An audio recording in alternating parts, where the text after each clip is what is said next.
ఒకసారి ఇది వినండి.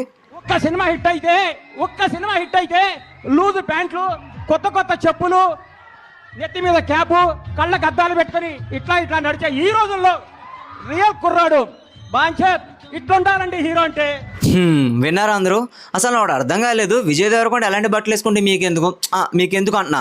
ఇప్పుడు తను స్టేజ్ ఎక్కిన తర్వాత కొంచెం ఓవర్గా మాట్లాడతాడు, అది దొప్పుతాడు, అరవేడి చేస్తాడు అన్నారు అనుకోండి, ఓకే మీ పాయింట్ యాక్సెప్ట్ చేయొచ్చు. స్టేజ్కి మర్యాద ఇవ్వాలి, స్టేజ్ రెస్పెక్ట్ ఉండాలి అన్నాకి. బట్ తను ఎలాంటి బట్టలు వేసుకుంటే మీకెందుకు? Who the fuck are you judge him?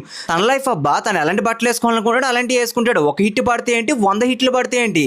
తను జనాలకు ఎలా కనబడాలి అనుకుంటున్నాడో అలానే కనబడతాడు. తనకు సపరేట్గా ఒక రౌడీ వేర్ అనే బ్రాండ్ కూడా ఉంది. అండ్ మోర్ దెన్ దట్ తను ఏం సివిల్ సర్వీస్ జాబ్ చేయట్లేదు, అలానే గవర్నమెంట్ పొలిటీషియన్ కూడా ఏం కాదు. ఒక డ్రెస్ కోడ్ మెయింటైన్ చేద్దాం అన్నాకి. Is in the entertainment industry. And more than that ఇదే క్వశ్చన్ ఒక హీరోయిన్ కానీ అమ్మాయిని కానీ అడిగా ఇంకో తను ఏం చెప్పుద్ది, మై లైఫ్ మై చాయిస్ అంటుంది. సేమ్ కదా విజయ్ దేవరకొండ కదా, అది అప్లై అవుద్ది కదా. అండ్ మోర్ దెన్ దట్ నువ్వు విజయ్ దేవరకొండ ఎందుకంటున్నావు? Because is in the flops. అదే ఒక 4-5 ఇట్లు పెట్టి సక్సెస్లో ఉన్నాడు అనుకో, ఇలాగే అంటావు నువ్వు. తన సక్సెస్ మీట్కి పిలిచి మాట్లాడు అంటే నువ్వు ఎలా మాట్లాడతావా? Big no.